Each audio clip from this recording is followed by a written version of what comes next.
नमस्कार, self awakening mission से संजीव मलिक। दोस्तों, आज का हमारा वीडियो टॉपिक बहुत ही इंपॉर्टेंट है और बहुत ही मजेदार भी है ये टॉपिक, क्योंकि ये टॉपिक आपकी बिल्कुल कोर लेवल की समस्या से कनेक्टेड है। और ये है कि जो मृत्यु के समय में इंसान के अंदर जैसा भी भाव होता है, उस भाव के हिसाब से उसे अगला शरीर प्राप्त होता है, अगला भाव प्राप्त होता है।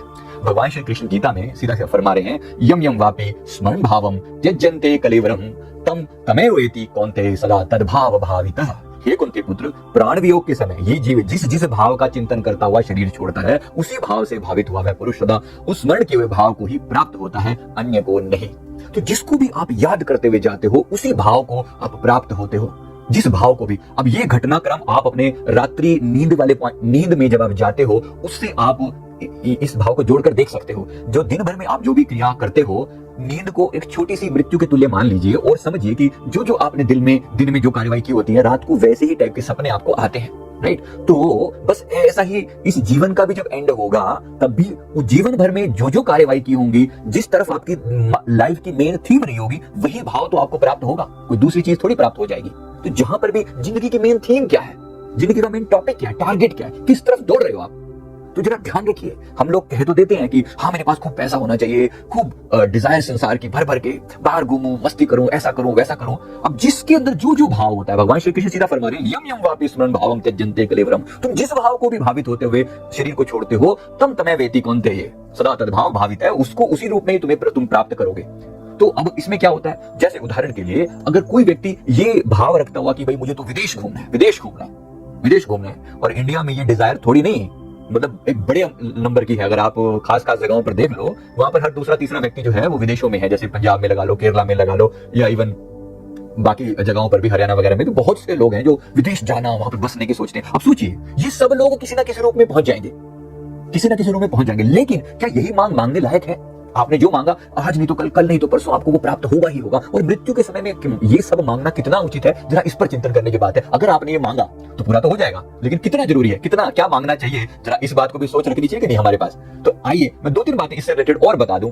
भगवान श्री कृष्ण ये भी फरमाते हैं कि कोई विरला होगा जो मेरा चिंतन, मतलब भगवान फरमा रहे हैं कि मेरा चिंतन करेगा। कोई विरला होगा जो मेरा चिंतन करेगा, कि अंतकाले च मावेव स्मरण मुक्त्वा कलेवरम ये प्रयाति समद भावम याति नास्ति अत्र संशय। जो पुरुष अंतकाल में, मरण काल में मुझ परमेश्वर का ही चिंतन करता हुआ शरीर छोड़कर जाता है, वे मेरे ही भाव को अर्थात मेरे परम तत्व को प्राप्त होता है। इसमें तनिक भी कोई संशय नहीं है। अब ये बड़ा सुंदर चीज है, आप सोच के देखिए, कौन ऐसा भाग्यशाली होगा जो परमात्मा का स्मरण करते हुए संसार से जाएगा और स्मरण मुक्त्वा कलेवरम, वो परमात्मा का स्मरण करता हुआ शरीर छोड़कर भगवान के परम तत्व को प्राप्त होता है। कितने लोगों के साथ ऐसा होता होगा, आपको क्या लगता है?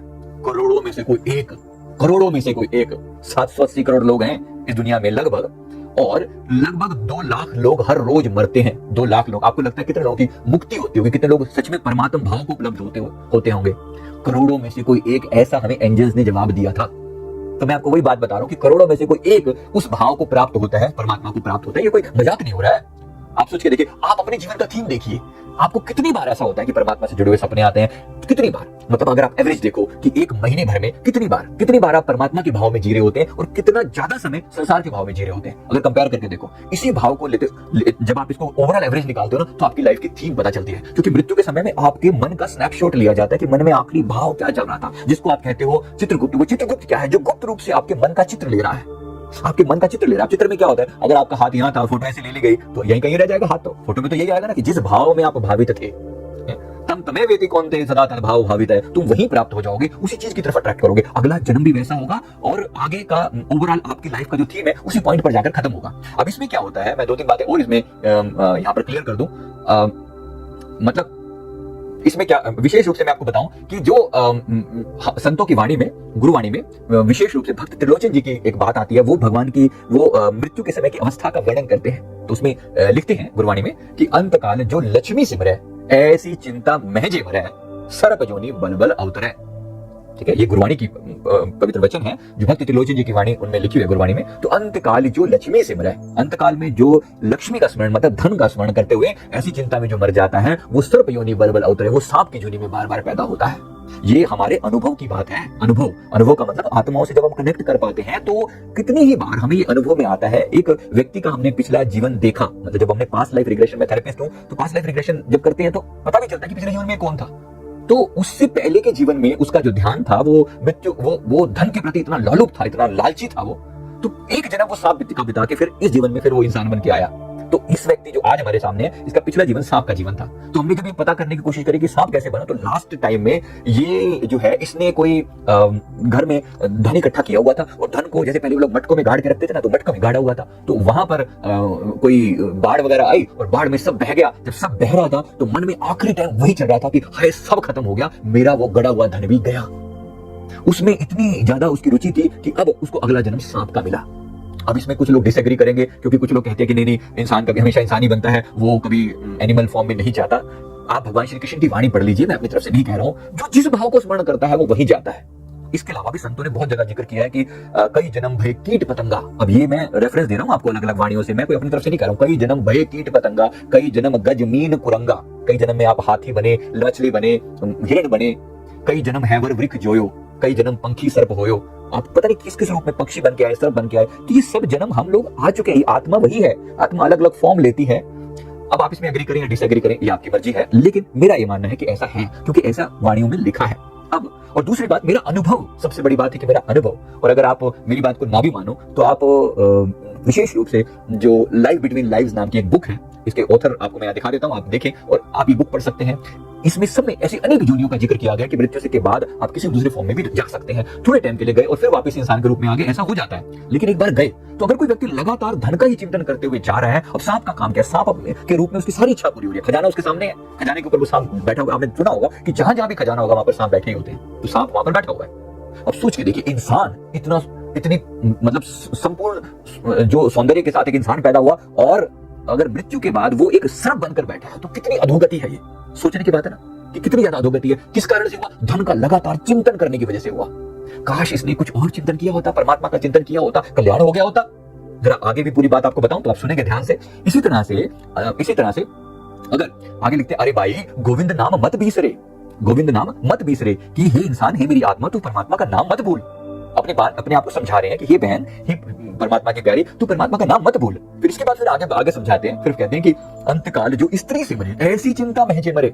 अगर कोई व्यक्ति अपने रिलेशंस के बारे में सोचता सोचता मर जाता है, क्योंकि यही दो चार टॉपिक होते हैं इंसान के, या तो अपने परिवार के बारे में सोचेगा, अपनी स्त्री, अपने बेटी, अपने बेटे, इनके बारे में सोचेगा, राइट, या पति या पत्नी के बारे में। तो अंतकाल जो स्त्री से मरे, ऐसी चिंता महजे मरे, 20वां जोनी बल बला उतरे। अगर कोई व्यक्ति, माफ करना ये शब्द बोलना पड़ रहा है, मतलब सेक्सुअल थॉट्स में जीता है सारा जीवन कि मेरी पत्नी, मेरा पति, उसके पीछे ही उसका दिमाग जो है लगा हुआ है। और ये कोई छोटी मोटी बात नहीं कर रहा हूं, आप सोच के देखो, पूरा का पूरा यूरोप और पूरे का पूरे अमेरिकन या पूरा इंडिया का भी एक मेजर हिस्सा क्या सारा दिन सोच चलती रहती है। आप सोच के बताओ। मुझे आज के बच्चे बताते हैं कि हमारे दिमाग से ये थॉट जाता ही नहीं है, ये थॉट जाता नहीं, 80-90% दिमाग के अंदर ये चलता रहता है। आप सोच के देखिए, ऐसे लोग क्या मरते नहीं हो, और मरेंगे तो क्या होगा इनके साथ। ये लिखा 20वां योनि बल बला उतरे। ये लोग वेश्या का रूप लेकर आते हैं। इंसान है, कहने को तो इंसान है, लेकिन वो इंसान भी कैसा इंसान हुआ।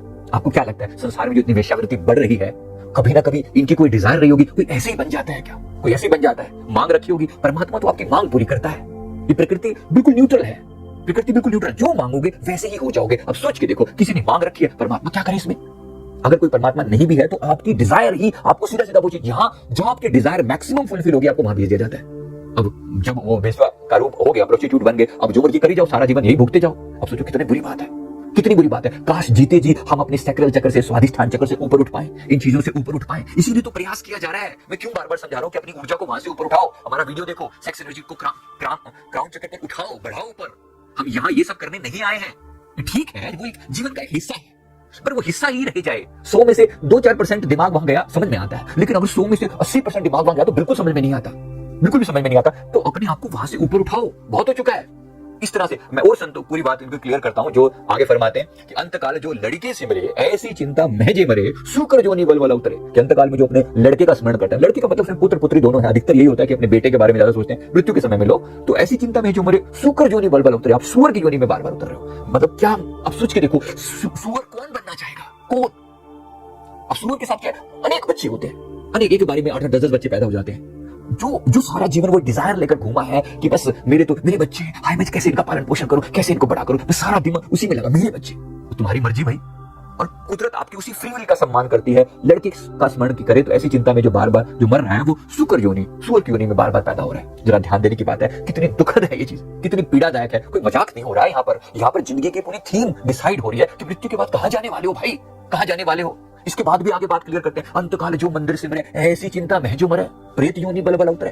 अंतकाल में जो मंदिर सिमरे, जो मंदिर मतलब यहाँ घर के बारे में कहा गया, जो घर को का स्मरण करता, घर के, हाय मेरा घर, हाय मेरा घर, हाय मेरा घर, मैं इस घर को बड़ी मेहनत से बनाया, ऐसी चिंता में है जो मरे प्रेत योनि बल बल उतरे। वो प्रेत की योनि में बार बार पैदा होता है। कितनी अधोगति है। मैंने आपको पहले भी एक बार उदाहरण दिया है कि मैंने किसी घर से, हम लोग किसी घर से में वो बता रहे थे, उनके बच्चों ने हमें फोन किया, किसी घर में, मतलब दिल्ली की बात है, वहां से उन्होंने फोन किया कि हमारे घर में ना हमें चलने की आवाजें आती है और चीजें जो है ना ऐसा लगता है कि मतलब कोई है हमारे घर के अंदर, कोई हरकतें हो रही हैं। जब हमने कॉन्टेक्ट करके देखा तो समझ में आया कि उनके ही पिताजी हैं वो। और उनसे जब बात हुई तो उन्होंने कहा कि मैं इस घर को बनाने में 7 साल मैंने इंतजार किया, पूरी जिंदगी की कमाई मैंने इसमें लगा दी, ऐसे ही छोड़ दूं क्या, ऐसे मर जाऊं, ऐसे चला जाऊंगा यहाँ से। और हुआ क्या कि घर जैसे कंप्लीट हुआ उसके 6 महीने के अंदर इनकी डेथ हो गई। तो घर का वो जो लगाया इन्होंने अपना जीवन उसमें, उसको भोग नहीं पाए, मृत्यु के बाद वहीं अटक गए। तो सोच के देखिए कितना मुश्किल है। ऐसी अनेक आत्माएं अटकी रहती है, अरे मेरा घर है, मेरा घर है, और फिर आप उनकी बात ना मानो तो वो तंग करती हैं वो सोल्स। तो कैसे समझाया जाए इस इंसान को, कैसे समझाया जाए? तो बार बार खुद को ऐसे समझाना पड़ता है कि आज इस संसार में अपनी जो इंटरेस्ट है, जो मन के भाव है, वहां से डिटैच करो थोड़े से। कोई मजाक नहीं हो रहा है, मजाक नहीं हो रहा है। यहाँ से जाते हुए अगर आप प्रेत बन के यहाँ पर घूम रहे हैं तो कितनी शर्म की बात है, मतलब कितनी लोअर लेवल की बात है। तो इसलिए बहुत ज्यादा अटैचमेंट नहीं रखनी किसी भी चीज में। फिर अंतकाल, अब ये जो आता है कि अंतकाल में और भी लोग हैं जिन्होंने जो जीवन भर जो मेडिटेशन करते हैं, जो अंतकाल अपने परमात्मा को अपना थीम बना लेते हैं, ऐसे लोगों के साथ क्या होता है? फिर अंत में बात करते हैं अंतकाल नारायण सिमरे, वे बात करते हैं अंतकाल नारायण सिमरे ऐसी चिंता महज मरे, बदत त्रिलोचन ते नर मुक्ता पीतांबर वाके हृदय बसे। परमात्मा अंतकाल नारायण सिमरे, अगर कोई परमात्मा का चिंतन करता हुआ, आत्मा का चिंतन करता हुआ, परमात्मा के नाम का जाप करता हुआ ऐसी चिंता महज मरे, उसी ख्याल में वो शरीर छोड़ जाता है। बदत त्रिलोचन ते नर मुक्ता पीतांबर वाके हृदय बसे। भक्त त्रिलोचन कह रहे हैं कि वो नर मुक्त हो जाते हैं और परमात्मा पीतांबर भगवान श्री कृष्ण, भगवान उनके हृदय में वास करता है, ऐसा उनका भाव। तो बड़ी सुंदर बात है, सोच के देखिए। भगवान श्री कृष्ण ने भी लास्ट में, अंत में यही कहा, मैंने आपको कहा कि कोई विशेष, कोई भाग्यशाली होता है। अंतकाले च मामेव स्मरण मुक्त्वा क्लीवरम ये प्रयाति समद्भावम याति नास्ति अत्र संशय। कि मतलब जो पुरुष अंतकाल में, मरण काल में मुझ परमेश्वर का स्मरण करता हुआ शरीर छोड़कर जाता है, वे मेरे भाव को अर्थात मेरे परम तत्व को प्राप्त होता है, इसमें तनिक भी कोई संशय नहीं है। तो कितनी सुंदर चीज है ये। अगर हम जीवन के अपनी थीम परमात्मा के साथ जोड़ लें, धन्य भाग, जीवन में रहना भी सफल हो जाए, संसार से जाना भी सफल हो जाए। लेकिन ये एकदम से घटित नहीं होता, इसके लिए अभी प्रयास करना पड़ता है। भगवान श्री कृष्ण फरमाते हैं तस्मात् सर्वेषु कालेषु माम अनुस्मर युद्ध च। इसलिए तू क्या कर, अर्जुन को फरमा रहे हैं कि तस्मात् सर्वेषु कालेषु माम अनुस्मर युद्ध च, तू सदा मेरा स्मरण कर। भगवान फरमा रहे हैं मेरा स्मरण कर, युद्ध भी कर, मतलब अपने कर्म निभा, लेकिन लगातार मेरी रिमेम्बरेंस बनाए रख। मेरे गुरुदेव फरमाते हैं कि अजपा जाप कर। अजपा जाप क्या है? सांसों के द्वारा किया जाने वाला जाप, कि श्वासों के द्वारा जो निरंतर चल रहा है, उसके साथ साथ संसार के सभी कार्य करो, काम सारे करो, लेकिन लगातार अपना ध्यान जो है परमात्मा के नाम के अंदर लगाए रखो। तो मई अर्पितो मनोबुद्धि मामेव अस्य संशयम, मतलब जब मुझ में ही, भगवान फरमा रहे हैं कि मुझे अपनी मन और बुद्धि को समर्पित कर दे, मन और बुद्धि को मुझे को समर्पित कर दे, तो मेरे ही स्वरूप को प्राप्त हो जाएगा, इसमें तनिक भी संशय नहीं है। इसके लिए प्रयास किया जा रहा है कि किस तरीके से मन बुद्धि को समर्पण किया जाए। कोई ऐसा नहीं हो जाएगा कि कोई शॉर्टकट रास्ता नहीं है। कोई ये मत सोच ले कि भाई अपने आप ही एक दिन हम मरेंगे और भगवान की याद आ जाएगी मरते मरते, कोई अपने बच्चे का नाम ऐसा रख ले वैसा रख ले और एकदम भगवान की, ऐसे नहीं हुआ करता। तो जिस भाव को भी याद करते हुए जाएंगे वैसा ही आगे गति प्राप्त होगी। मैं उम्मीद करता हूँ बात समझ में आई होगी। इसलिए अभी से प्रयास करना कि हमारा जीवन का थीम जो है वो परमात्मा से जुड़ा हुआ हो, और उसी के साथ अपनी मन बुद्धि समर्पित करके अपने जीवन को भी सफल करें और अपना आगे का जो इस जीवन का अंतिम लक्ष्य भी प्राप्त हो जाए और यहाँ से हम मुक्त हो जाए। मैं उम्मीद करता हूँ बात समझ में आ गई होगी। वीडियो अच्छा लगे वीडियो को लाइक जरूर करें, कमेंट करें, चैनल को जरूर सब्सक्राइब करना है। थैंक यू वेरी मच, बहुत बहुत शुक्रिया, बहुत बहुत शुक्रिया।